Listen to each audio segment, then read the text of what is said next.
हरे हरे कृष्ण कृष्ण कृष्ण हरे हरे हरे राम राम राम हरे हरे हरे कृष्ण हरे हरे हरे राम राम राम हरे हरे हरे कृष्ण कृष्ण कृष्ण हरे राम राम राम हरे हरे हरे कृष्ण कृष्ण कृष्ण हरे हरे हरे राम राम राम हरे हरे हरे कृष्ण राहू द्या आता कृष्ण कृष्ण हरे हरे कुंडलिक वरदा हरी विठ्ठल श्री ज्ञानदेव तुकाराम पंढरीनाथ भगवान की जय माऊली ज्ञानेश्वर महाराज की जय संत श्रेष्ठ निवृत्तीनाथ महाराज की भगवान बाबा की जय सब संतन की जय।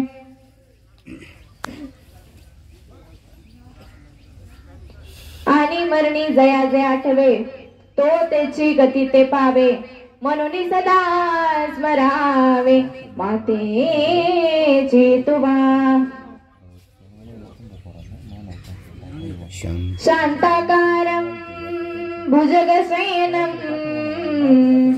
पद्मनाभं सुरेशं विश्वाधारं गगनसदृशं मेघवर्णा शुभागयं लक्ष्मीकान्ता कमलनयनं योगिभिर्ध्यानगमयं वन्दे विष्णु भवभयहरं सर्वलोकैकनाथनं समचरणं सरोजं सान्द्रनेलाभुताभं जगन्नेतपानी मण्डनं मण्डनानं तरुण तुलसीमाला कञ्चनं कञ्जनेत्रं सर्वदालासं विठ्ठलं चिन्तयामि महायोगपीठे तटे भीमरत्या वरं पुण्डलिकाय दातुं मुनीन्द्रे समागत्य तिष्ठन्तमानन्दकन्दं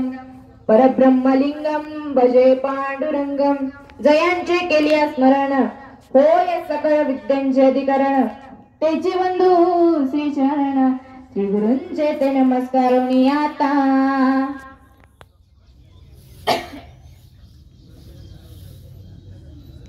प्रस्तुत प्राप्तस्थळी प्राप्त प्रसंगी प्रवचन रूपी सेवेकरता घेतलेली ओवी अगदी विद्वंत जनापासून तर सामान्य जनापर्यंत ज्यांच्या मनामध्ये आजपर्यंत ज्यांनी आपलं स्थान निर्माण केलेलं आहे असे असणारे आळंदीचे निवासी संत श्रेष्ठ ज्ञानेश्वर महाराज यांच्या श्रेष्ठ श्रीमद भगवद्गीतेतील अध्याय क्रमांक 8 श्लोक क्रमांक 6 आणि ओवी क्रमांक 75 ही ओवी मी सदर प्रवचन रूपी सेवेकरता घेतलेली आहे। तसेच या ओवीचा धावता भावार्थ असा आहे की मनुष्य आपल्या आयुष्यामध्ये जी गोष्ट अति आवडीने करतो अथवा तो ज्या गोष्टीवर अति प्रेम करतो मरणासावी त्या तीच गोष्ट त्याच्या चित्तामध्ये येऊन उभी राहते आणि मनुष्य पुढील जन्म तीच गोष्ट बनत असतो। जसं की आयुष्यभर जर तुम्ही राम नावाचा अभ्यास केला रामप्रभूंवर प्रेम केलं राम भक्ती केली तर मरणाच्या वेळी रामप्रभू तुमच्या चित्तात येऊन उभे राहतील आणि तुम्हाला भगवत प्राप्ती घडून देतील। राम म्हणता राम होईजे असे श्री संत ज्ञानोबराय म्हणतात। असो परिहार देणे हे प्रत्येक वक्ताचे अध्य कर्तव्य असते। भगवंताच्या कृपेने साधू संतांच्या आशीर्वादाने प्रावित असलेली आजची ही प्रवचन रूपी सेवा माझ्याकडे आली मी माझं परम भाग्य समजते। ज्याप्रमाणे ज्ञानोबराय मला या ओवीवरती बोलण्याची बुद्धी देईल त्याप्रमाणे मी ओवी सोडवण्याचा प्रयत्न करीन। तसेच दराडे परिवारातील एक व्यक्तिमत्व स्त्री व्यक्तिमत्व आज इहलोकाची यात्रा संपून स्वर्गीय लोकांमध्ये विलीन होऊन 10 दिवस झाले। त्यांचे नाव कौसाबाई विठोबा दराडे होते। भगवान पंढरीश पांडुरंग परमात्म्याकडे मी एवढीच प्रार्थना करते की देवा तू त्यांना तुझ्या चरणापाशी चांगली आणि अशी योग्य जागा दे आणि त्यांच्या जीवनाचं सार्थक जे काय असेल त्याचं ते फळ तू त्यांना दे आणि त्यांच्या आत्म्याला चिरकाल शांती असू दे. तसेच त्यांचा समस्त परिवार असेल, मग मुलगा असेल, मुलगी असेल, सून असतील, नातवंड असतील, पतवंड असतील, अनेक नातेवाईक असतील, त्यांनाही दुःख सहन करण्याची शक्ती देव अशी मी भगवंताच्या चरणी प्रार्थना करते आणि सेवेला प्रारंभ करते. भगवान काय म्हणतात? यम यम वापी स्मरणं भावं तजते यन्ते कलेवरम तम तमेवैति कौन्तेयं सदा तद्भावं भाविता. किंवा भगवान असं किंवा ज्ञानोबराय असं म्हणतात, आणि मरणी जया जे आठवे तो त्याची गती ते पावे म्हणून सदा स्मरावे मातेची तुवा. मी तुम्हाला जीवनाच्या व्याख्या सांगणार आहे, त्याप्रमाणे जर आपण हिशोब लावला तर फारसं वावगं ठरणार नाही. जीवन म्हणजे काय तर चांगले मरण यावे याचा निरंतर अभ्यास करणं म्हणजे जीवन.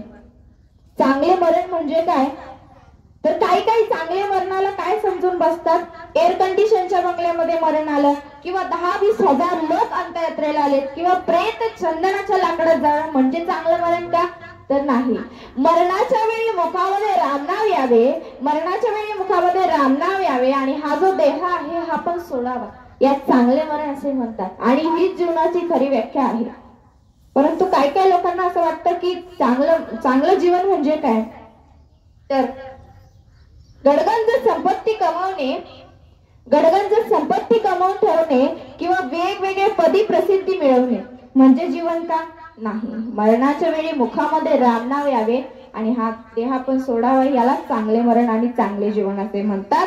ही जीवनाची खरी व्याख्या आहे. यासाठी तुकोबरायांचा आपल्याला एक प्रमाण आहे, यासाठी केला होता टास शेवटचा दिस गोड व्हावा.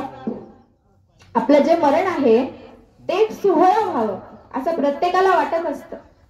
आपलं मरण जे आहे एक सोहळा व्हावं, तांडव होऊ नये.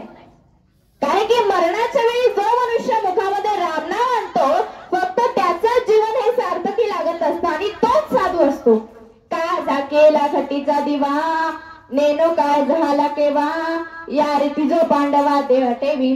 किंवा संत कबीर असं म्हणतात, आपण असं जगलं पाहिजे की मरणाच्या वेळी आपल्यासाठी लोक रडली पाहिजेत.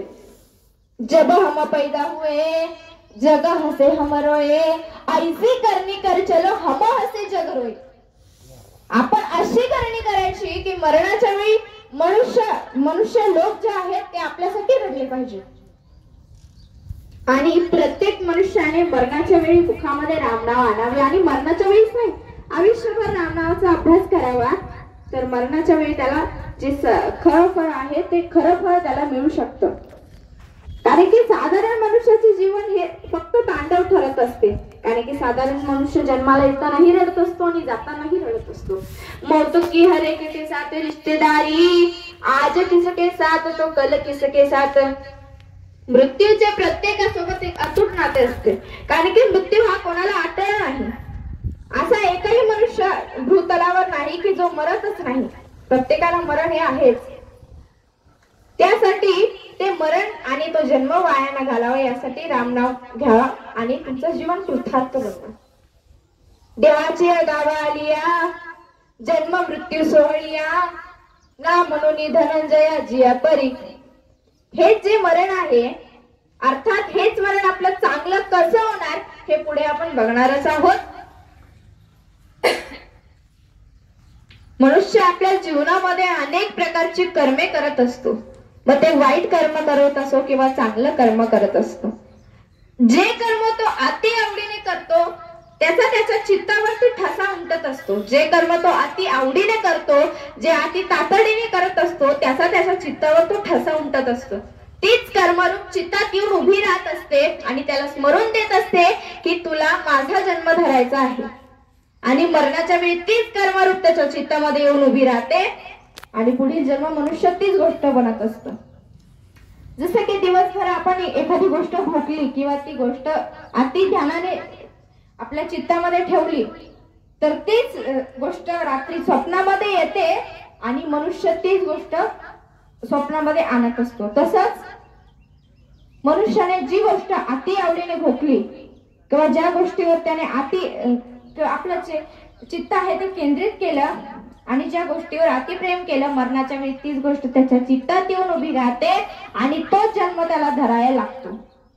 तेवी जितेने अवसुरे जे आवडून जीव रे त्याचे मरणाचे मरे पार होऊ लागे. जसा एखादा मनुष्य जो आहे, जसा एखादा माणूस आहे, तो भरधाव वेगात पळतोय, खूप जोरात पळतो, त्याच्या मागे एक वाघ लागला आहे, तो भरधाव वेगात पळत आहे आणि अचानक त्याचे दोन्ही पाय विहिरीमध्ये पडतात. अचानक त्याचे दोन्ही पाय विहिरीमध्ये पडतात. पूर्णपणे तो विहिरीमध्ये पडल्याशिवाय त्याला गती तर प्राप्त होत नाही. तो मध्येच असा अडकून राहिला तर तो वरही जाऊ शकणार नाही आणि खाली येऊ शकणार नाही. तर त्याला पूर्णपणे जसं विहिरीत पडल्याशिवाय गती तर प्राप्त होत नाही, पूर्णपणे विहिरीत पडल्याशिवाय त्याला पोहता येत नाही, तसंच मनुष्याच्या चित्तामध्ये मरणाच्या वेळी जी गोष्ट येऊन उभी राहते ना, त्या गोष्टीचा जन्म धरल्याशिवाय त्यालाही गती तर प्राप्त होत नाही. एकी तरी साधारण उरी आदळली या मरण, जो आठवू दरी अंतकरण त्याची होईजे. एखादा व्यापारी वर्षभर अनेक वस्तू विकतो, अनेक वस्तू विकत घेतो, पण वर्षाच्या शेवटी फक्त 5 लाख नफा एवढं त्याचं सार निघतं. काय निघतं? 5 लाख नफा एवढं त्याचं सार निघत असतं. गणित सोडवतानाही आपण अनेक गणित सोडवतो. इथे विद्यार्थी बसले असतील काही. गणित सोडवताना आपण अनेक स्टेप सोडवतो, त्यानंतर गणिताचं फक्त 2 अंकामध्ये उत्तर येत असतं. तसंच मनुष्याच्या कर्मांचंही असतं. मनुष्याने अनेक कर्म केली, पण देव त्याचं प्लस मायनसिंग करत असतो, बेरीज वजाबाकी करत असतो आणि त्याचप्रमाणे देव त्याला जन्म देत असतो. त्याचप्रमाणे देव त्याच्या कर्माच्या अनुभवाने त्याला मरण देत असतो. त्याला मरणाच्या वेळी चित्तामध्ये येऊन उभं राहील, तेच कर्म त्याचा पुढील जन्म ठरत असतं. असा जर मौखिक सिद्धांत भगवान गीतेच्या 8व्या अध्यायात जर देव मांडत असेल, असा जर मौखिक सिद्धांत, अशी जर गोष्ट देव जर 8व्या अध्यायात मांडत असतील, तर आपणही आजपासून रोज नियमित रामनाम घेण्यास सुरुवात केली पाहिजे. कारण की मनुष्य आपल्या जीवनामध्ये जी गोष्ट अति आवडीने करतो, मरणाच्या वेळी तीच गोष्ट त्याच्या चित्तामध्ये येऊन उभी राहते आणि मनुष्य तीच गोष्ट प्राप्त करण्यासाठी धडपड करत असतो आणि तीच गोष्ट त्याला प्राप्त होते. जसे की मरणाच्या वेळी तुम्ही मुखामध्ये रामनाव आणलं, रामनावाचा अभ्यास केला असेल तर रामनाव आणलं, तर मरणाच्या वेळी रामनाव आणल्याच्या नंतर श्रीराम प्रभू आपल्याला भगवत प्राप्ती घडून देतील, असे श्री संत ज्ञानोबराय म्हणतात. म्हणून आणि मरणी जया जे आठवे, तो त्याची गती ते पावे, म्हणून सदाच मरावे मातेची तुवा. म्हणून तुकोबारायांच्या या उदाहरणाकडे, तुकोबारायांच्या या प्रमाणाकडे आपण लक्ष दिलं पाहिजे. तुका म्हणे आयुष्याचे मोल नका वेचू बोल नामे विना. नामा व्यतिरिक्त एकही व्यर्थ शब्द आपण मुखातून काढता कामा नये. भगवंताचं नामस्मरण करायच्या ऐवजी आपण दुसरी एकही गोष्ट आपल्या चित्तात, आपल्या मुखातून आपण काढता कामा नये. त्यासाठी सदैव आपण भगवंताचं नामस्मरण केलं पाहिजे, तेव्हाच आपल्याला भगवत प्राप्ती होईल. एखादा विद्यार्थी वर्षभर अनेक अभ्यास करतो, खूप अभ्यास करतो आणि शेवटच्या क्षणी पेपर द्यायला जेव्हा जातो तेव्हा पेपर उत्तर लिहितो, सगळे उत्तर बरोबर लिहितो आणि चांगल्या मार्काने पास होतो आणि सगळ्या वर्गात पहिला येतो. तसंच जो मनुष्य आयुष्यभर रामनावाचा अभ्यास करतो, रामप्रभूंवर प्रेम करतो, रामनावाचा अभ्यास केल्याच्या नंतर भगवतही त्याला मरणाच्या वेळी तो पेपर लिहितो, कशाचा? मरणाचा पेपर लिहितो आणि मरणाच्या पेपर मध्ये पहिल्या मार्काने पास होतो. कोण? जो भगवंताचं आयुष्यभर नामस्मरण करतो, जो भगवंतावर प्रेम करतो, भगवत प्राप्तीसाठी धडपड करत असतो, त्याच मनुष्याला भगवत प्राप्ती घडत असते आणि तोच मरणाच्या परीक्षेमध्ये पास होतो. या उलट जो अभ्यास न करणारा विद्यार्थी नुसता 3 तास परीक्षा हॉलमध्ये बसून राहतो आणि कोराच पेपर सोडून निघून जातो. कोराच पेपर तसाच सोडतो आणि निघून जातो. मग त्याने काय होतं? तो परीक्षेमध्ये नापास होतो. तसंच जो मनुष्य आयुष्यभर रामनाव घेत नाही, रामनावाचा अभ्यास करत नाही, रामप्रभूंवर प्रेम करत नाही, भगवत प्राप्तीसाठी तो धडपड करत नाही, त्याचेही जीवन असेच कोरे राहते. आणि तो मरणाच्या परीक्षेत भगवंताचं नावही आपण रोज नियमित घेतलं पाहिजे. त्याने काय होईल, भगवत प्राप्तीसाठी आपल्याला हेल्प होईल, भगवत प्राप्तीसाठी आपल्याला मदत होत जाईल आणि त्याने आपल्या पुण्याच्या फळातही आपली वाढ होत जाईल. जसं भगवान शंकराच्या पिंडीवरती थेंब थेंब पाण्याचा अभिषेक सुरू असतो. काय सुरू असतो? थेंब थेंब पाण्याचा अभिषेक सुरू असतो. मला वाटतं त्या कळसातलं जे पाणी असतं ते जर आपण एखाद्या बादलीत ओतलं तर 1-1.5 बादली तरी भरेल. मग मला काय वाटतं, ते जे पाणी आहे ते एकत्र सगळं ओतून द्यावं त्या पिंडीवरती, एकत्रच ती बादली घ्यावी आणि एकदाच ते अभिषेक घालून टाकावा पाण्याचा. असं करून, परंतु असं करून चालत नाही. ते का करून चालत नाही? कारण की थेंब थेंब पाण्याचा अभिषेक, थेंब थेंब पाण्याचा अभिषेक ही शिवनामाची संततधार असते आणि हे उपासनेचं प्रतीक असतं, हे भगवंताच्या उपासनेचं प्रतीक असतं. त्यासाठी आपणही आपल्या हरिभक्तीला अशीच संततधार द्या आणि अशीच संततधार देऊन आपल्याही सत्कर्मांमध्ये वाढ करा. त्यासाठी प्रत्येक पाऊल कुंकून टाका, प्रत्येक पाऊल 10 वेळा विचार करा आणि तेव्हा टाका. एकही दुष्कृत्य व पाप आपल्या हातून घडू देऊ नका, एकही प्रकारचं दुष्कृत्य आणि पाप आपल्या हातून घडू देऊ नका. त्यासाठी सदैव मरणाचे ध्यान करा. कशाचे करा? मरणाचे ध्यान करा, मरणाचे नामस्मरण करत चला. मी तुम्हाला एकनाथ महाराजांचं दृष्टांत सांगते. एकनाथ महाराज माहिती आहे ना सर्वांना, शांतीब्रह्म एकनाथ महाराज. त्यांचं एक उदाहरण सांगते, दृष्टांत सांगते. एकदा नाथ महाराज देवपूजा सर्व आटपून ध्यान करत बसले होते, भगवंताचं नामस्मरण करत बसले होते. अचानक त्यांच्याकडे त्यांच्या गावातलाच एक मनुष्य आला. तो मनुष्य म्हणू लागला, नाथ बाबा, मला तुम्हाला एक प्रश्न विचारावासा वाटतो. मला तुम्हाला एक प्रश्न विचारावासा वाटतो. तो असा की तुम्ही एवढं तुमचं आयुष्य एवढं निष्पाप आणि शांत कसं काय? तुम्ही कधी कोणावर चिडत नाही, कोणावर राग धरत नाही, कोणाला मारती नाही, कोणाला कधी कोणाशी भांडती नाही, कधी कोणावर चिडत नाही, रागवत नाही, असं एवढं शांत आयुष्य कसं काय तुमचं? तुम्ही एवढं सगळं कसं काय असं शांतपणे घेऊ शकतात? तुम्हाला राग कधीच येत नाही का? नाथ महाराज थोडे स्थिर झाले. नाथ महाराज म्हणाले, तू माझं सोड, तू माझं सोड, मी तुला माझं सांगतोच, पण मला तुला तुझं एक भविष्य सांगायचंय, तुझा एक वर्तमान काळ मला तुला सांगायचंय. तो असा की पुढच्या 7 दिवसांनी तू मरणार आहेस. काय आहेस? पुढच्या 7 दिवसांनी तू मरणार आहेस. असं त्या मनुष्याला कळाल्याच्या नंतर तो मनुष्य घाबरला. आपलं मरण 7 दिवसांनी, असं कोणालाही ऐकलं असतं तर कोणीही घाबरलं असतं. बायकांना जर कळालं असतं तर बायका ह्या बाईला सांग, त्या बाईला सांग, मग माझ्या सोनाकडे लक्ष द्या बर का, माझ्या नातवंडाकडे लक्ष द्या बर का, माझ्या वावरामध्ये बघत जा बर का, माझे ते अशी पीओपी करून ठेवली ती पण बघत जा बर का, माझे दागिने कोणाला मरणाच्या वेळी देऊ नका, फक्त माझ्या मुलीलाच द्या, हे सगळं सांगत फिरले असते. तो मनुष्य घाबरला, कावरा झाला, निराश झाला आणि आपल्या घरी निघून आला.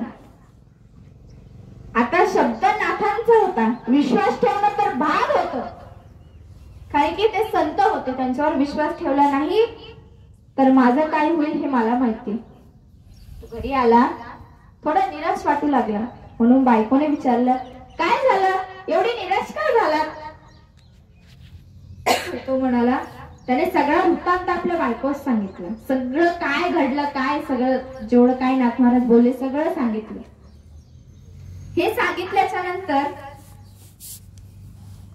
बायकोही घाबरली, बायकोही कावरी बावरी झाली. मुलांनाही कळालं, मुलंही घाबरू लागले, रडू लागले. बाबा असं नका म्हणू, आम्ही अजून छोटे आहोत आणि तुम्ही एवढ्या लवकर मरण्याच्या नंतर आम्ही काय करायचं बरं? बाबा असं म्हणू नका, बाबा असं म्हणू नका. मुलांना कसा बसा आधार देत तोही स्वतःला आधारात केला. तो कोणाशी खायना, कोणाशी बोलेना, खायना पियेना. जो कोणी त्याला भेटायचा, जो कोणी माणूस त्याला भेटायला यायचा, असा सहज बोलायला यायचा, का रे तू इतके दिवस झाली घराच्या बाहेरही निघाला नाही, काय झालं? प्रत्येकाशी निर्माणीच्या गोष्टी करायच्या, प्रत्येकाशी मरणाच्या गोष्टी करायचा. चल बाबा आता मी मरतोय, आता माझं मरायचं वय झालं. लोक म्हणायला लागले, अरे आता अजून तरणार पण गडी आणि हा मरायचं नाव कशाला काढतोय? आणि कोणाशी खायना, काही खायना पियेना, कोणाशी बोलेना. त्यानंतर कशा बशा बायका पोरांच्या आग्रहास्त 2 घास पोटात घालायचा. 6व्या दिवशी उठला आणि नाथांच्या घरी गेला. नाथांना म्हणाला, नाथ महाराज चला, मी आता उद्या येतो, मी आता उद्या मरतोय, माझ्या बायका पोरांवर तुमची कृपा दृष्टी असू द्या, तुमची कृपा त्यांच्यावर असू द्या, आणि मीही आता मरतो. नाथ महाराज स्मित हास्य करून म्हणाले, अरे वेड्या, तू काही मरणार वगैरे नाहीस. अरे मी तर तुझी परीक्षा घेत होतो. काय घेत होतो? परीक्षा घेत होतो. बरं ते जाऊ दे, तू मला सांग, तू एवढ्या 5 दिवसांमध्ये काय पाप केलं? काय पाप केलं? तर मनुष्य म्हणाला, काय नाथ महाराज, काय बोलताय तुम्ही? अहो सारखा मरणाचा वाघोबा डोळ्यासमोर येऊन उभा राहायचा, मला साधी झोप लागत नव्हती, मी सारखा विचंबित झालेलं होतं माझं चित्त, आणि तुम्ही म्हणताय मी पाप करू, आणि कशाला करू, आणि कोणाच्या जीवावर करू, आणि कशासाठी करू? पाप करून काय करायचंय? 7 दिवसांनी मी मरणार आहे, पाप करून मला काय मिळणार आहे? नाथ महाराज म्हणाले, दादा हेच तुझ्या प्रश्नाचं उत्तर आहे. काय उत्तर आहे? उत्तर खूप छान आहे. नाथ महाराज म्हणाले, दादा तुम्हाला प्रश्न विचारला होता, महाराज तुमचं आयुष्य एवढं निष्पाप आणि शांत कस काय? या प्रश्नाचं हेच उत्तर आहे की मी सदैव मरणाचं ध्यान करतो, सदैव नामस्मरण करतो, सदैव भगवंत प्राप्तीसाठी धडपड करत असतो, आणि सदैव मरणाचं ध्यान डोळ्यापुढे ठेवतो, भगवंताचं नामस्मरण करतो आणि मरणाचं ध्यान डोळ्यापुढे ठेवतो. त्यामुळे माझ्या हातून एकही प्रकारचं दुष्कृत्य आणि पापच घडत नाही. मला पण माहित नाही का, पण घडतच नाही, आणि मला ते वासनाच होत नाही करायची. त्यासाठी आपणही नाथ महाराजांसारखं सदैव मरणाचं ध्यान केलं पाहिजे, सदैव भगवंताची नामस्मरण हातून चाललं पाहिजे, आणि वरून मरणाचं ध्यान ठेवलं पाहिजे, आणि आपलं कामही केलं पाहिजे. त्यासाठी तुम्ही सदैव मरणाचं ध्यान करा. आपण पांढरी खादी घालतो, बरोबर, पांढरे कपडे घालतो, पांढरे कपडे मळतात, आणि रंगीत खादी घालतो, म्हणजे रंगीत कपडे घालतात ते मळती, म्हणजे ते मळाले तरी दिसत नाही. पांढरी खादी म्हणते मला धू, काय म्हणते? मला धू, मी मळाली आहे, मला धू. तसेच आपले कर्म जे असते ना, आपलं कर्म जे असतं ना, ते आपल्याला सांगत असतं, आपल्याला सांगत असतं की तू चुकतोयस, तू इथे अडखळतोयस, तू हे करू नकोस. यासाठी आपण सदैव आपल्या मनाचे, आपल्या कर्माचे आभार मानले पाहिजे. आपलं मन ना कसं असतं सांगू? एक स्थिरावलेला पाण्यासारखं असतं. स्थिरावलेला, वरून कोणालाही वाटतं हा खूप छान माणूस आहे बरं का, त्याच्यासारखा माणूसच कुठे नाही. त्यात जर कोणी दगड फेकला तर ती सगळी घाण खवदाळून वर येते. ती घाण वर आली की आपण तेव्हाच आपल्या मनावर आवर घातला पाहिजे आणि सत्कर्म ओढलं पाहिजे. लेश मात्र संस्कार आपल्यावर उमटला जाणार नाही याची काळजी घ्या. आपल्यावर चांगले संस्कार उमटले जातील हे तुम्ही याच्यासाठी धडपड करत जा. त्यासाठी सदैव भगवंताचं नामस्मरण करा आणि सत्कर्म करा. जसं डोंगरावर पडलेलं पाणी एकाच दिशेत वाहिल्यावर, काय एकाच दिशेत वाहिल्यावर त्याची भक्तिरूपी नदी तयार होते. काय होतं? त्याची भक्तिरूपी नदी तयार होत असते. तसंच आपलंही असतं. हरिनाम, आपलं हरिनाम आणि सत्कर्म, चांगलं कर्म आणि हरिनाम एकाच दिशेत जेव्हा ते व्हायला जातं तेव्हा त्याची भक्तिरूपी नदी तयार होत असते. भक्तिरूपी नदी तयार होत असते आणि आपल्या सत्कर्मात वाढ पडते आणि आपलं जीवन कृतार्थ बनण्यासाठी आपल्याला मदत होत जाते. सर्वांना गांधीजी माहीतच असतील. गांधीजी माहिती आहे ना? गांधीजी जेव्हा मरण पावले, जेव्हा गांधीजींना नथुराम गोडसे यांनी गोळी मारली, नथुराम गोडसेंना गांधीजींनी गोळी मारल्याच्या नंतर त्यांनी सुद्धा मुखामधून हे राम असा शब्द मुखामधून काढला. त्यामुळे गांधीजींची तुम्ही कुठेही समाधी बघायला त्यांच्या समाधीखाली हे राम असे 2 शब्द कोरलेले आहेत. असे शब्द त्यांच्या समाधीवर कोरले जातात. ते का कोरले जातात? कारण की आपल्याला वाटत असेल की गांधीजींनी कशाचं हरिनाम घेतलं आणि कशाचा हरिनामाचा अभ्यास केला, कशाचं देवाची प्राप्तता केली नाही. गांधीजी जरी वरून सत्कर्म करत असतील, जरी वरून देश सेवा करत असतील, तरी आतून ते भगवंताचं नामस्मरण करत होते. आतून त्यांची गीता श्रवणाची कथा चालू होती. बापू आयुष्यभर गीता घेत घेत जगले. बापूंनी आपलं आयुष्य कृतार्थ बनवलं आणि आपल्या आयुष्याचं सार्थकही मिळवलं. त्यांनी आपल्या आयुष्याच्या शेवटच्या उत्तराकडे लक्ष ठेवून, शेवटचं उत्तर जाणून आपल्या आयुष्याचं गणित सोडवलं. काय केलं? आपल्या आयुष्याचं गणित सोडवलं आणि त्यांचं आयुष्य हे सत्कर्मी लागला, त्यांचं आयुष्य सार्थकी लागलं आणि त्यांनाही भगवत प्राप्ती घडली. का? नाही तोंडातल्या तोंडात, पण आतल्या आतून कवेना त्यांचं नामस्मरण चालू होतं, आतल्या आतून कवेना त्यांची भगवत प्राप्तीची ओढ चालू होती. त्यामुळे त्यांना हे राम म्हणल्यावरच आपण समजून जायचं ते भगवत प्राप्तीला गेले. त्यासाठी सदैव आपण गांधीजींचा आदर्श ठेवला पाहिजे. गांधीजींचा आदर्श ठेवला पाहिजे. आता तुम्ही म्हणाल काम एवढं असतं, व्याप असतो, कुठं हरिनाम घ्यायला वेळ भेटतो, कुठं भगवंताचं नामस्मरण करायला वेळ भेटतो. तुकोबराय म्हणतात, कामामध्ये काम काही म्हणा राम राम. तुम्ही कामात असो, व्यापात असो, तुम्हाला मुखातून रामनाम घेण्याला काय हरकत आहे? नका मुखातून घेऊ, गांधीजींसारखं आपल्या हातून तरी घ्या. त्याने काय होईल? आपलं जीवन सार्थकी लागेल ना. ते आपल्यासाठी सांगताय ना, थोडी ना लोकांसाठी सांगताय. संत एक लक्षात घ्या, संत कायम आपल्या भल्यासाठी सांगत असतात. कायम ज्यात आपलं भलं आहे, ज्यात आपलं सार्थक आहे, याच्यासाठी संत धडपड करत असतात. त्यासाठी सदैव तुम्ही भगवंताचं नामस्मरण करा. आता तुम्ही म्हणाल की भगवंताचं नामस्मरण करायला गेलं तरी लय अडचणी येतात, खूप. हा, बरोबर आहे. एखाद्याला आपण चांगली भक्ती करत असलो, एखादं चांगलं कर्म करत असलो, तर एखाद्याला भगवत नाही. अनेक संकट, अनेक काठी आपल्या वाटेत येत असतात, अनेक गोष्टी आपल्याला त्रास देऊ बघत असतात. मग अशा वेळेला करायचं का? आणि आपल्याला कोणी समजून घेणारही नसतं. कोणी आपल्याला समजून घेणारही नसतं, कोणी आपल्याला समजून सांगणारही नसतं. तर आपल्याला समजून घेणारे या जगामध्ये 2च व्यक्तिमत्व आहेत. एक म्हणजे आई आणि दुसरं म्हणजे संत. काय? एक म्हणजे आई आणि दुसरं म्हणजे संत.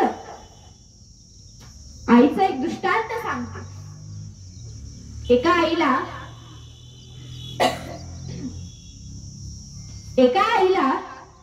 एक सुखी आणि एक दुःखी अशी 2 मुलं होती. एकाचं नाव काय होतं? सुखी, आणि दुसऱ्याचं काय होतं? दुःखी. सुखी जो होता त्या सुखी सोबत सगळी मुलं खेळायची, सगळी त्याच्यासोबत चांगली वागायची, चांगली बोलायची, सगळे लोक त्याला प्रेम करायचे, माया करायचे. आणि जो दुःखी होता त्याच्यासोबत कोणीच खेळत नव्हतं, कोणीच त्याच्यावर प्रेम करत नव्हतं, माया करत नव्हतं. आणि एक दिवस दुःखी दुःखाने कोसळला. छोटा होता तेव्हा, तो लहान होता, त्याला कळत नव्हतं माझ्यासोबत असं का होतं. एक दिवस दुःखी दुःखाने कोसळला, आईकडे आला. आई आईच्या कुशीत बसला, रडू लागला. आई म्हणले, बाळा, अरे दुःखी बाळा, झालं काय? मला आई, माझ्यासोबत कोणीच खेळत नाही, माझ्यासोबत कोणीच राहत नाही,